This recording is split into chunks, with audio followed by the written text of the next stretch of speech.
पावसाळा उलटला तरी अद्यापही नाशिक शहरातील रस्त्यांवरील खड्डे बुजवले गेलेले नाहीयेत। रस्त्यांची झालेली दुरावस्था नागरिकांच्या जीवावर बेतू लागली आहे। या प्रकरणी थेट न्यायालयाने दखल घेतल्यानंतर नगर विकास विभागाच्या माध्यमातून नाशिक महानगरपालिकेकडे अहवाल मागवण्यात आलेला आहे।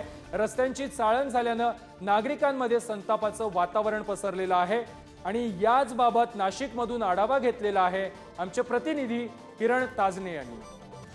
पावसाळा उलटून गेला मात्र अद्यापही ठेकेदारांच्या माध्यमातून रस्त्यांवरील खड्डे बुजवण्यात आलेले नाहीये। त्यामुळे नागरिकांना अक्षरशः रस्त्यांवर खड्ड्यातून वाट काढावी लागते।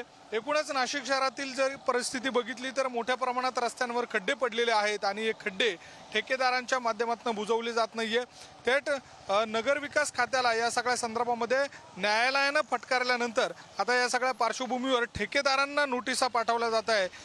नाशिक महानगरपालिकेच्या सध्या स्थिती जर बघितली तर प्रशासक आहे आणि एकूणच लोकप्रतिनिधींचा देखील या सगळ्या काळामध्ये ऐकलं जात नाहीये अशा स्वरूपाची स्थिती आहे। नाशिकच्या या बळीमंदिर रोडवर आता सध्या मी आहेत आणि याच ठिकाणी अक्षरशः वाहनांना या ठिकाणून वाट काढावी लागते।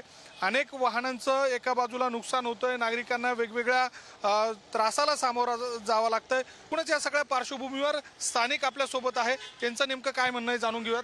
काय सांगाल, मोठ्या प्रमाणात खड्डे, महानगरपालिका दुर्लक्ष करते, ठेकेदारही दुर्लक्ष करते? गेल्या अनेक दिवसापासून पावसाळा झाल्यानंतर आयुक्तांना वारंवार सांगितलं, महापालिका अधिकाऱ्यांना वारंवार सांगितलं। महापालिकेच्या अधिकाऱ्यांचं स्पष्ट उत्तर आहे की आमच्याकडे पैसे नाही, म्हणजे या भाषेत त्यांनी आम्हाला उत्तरं दिलेले।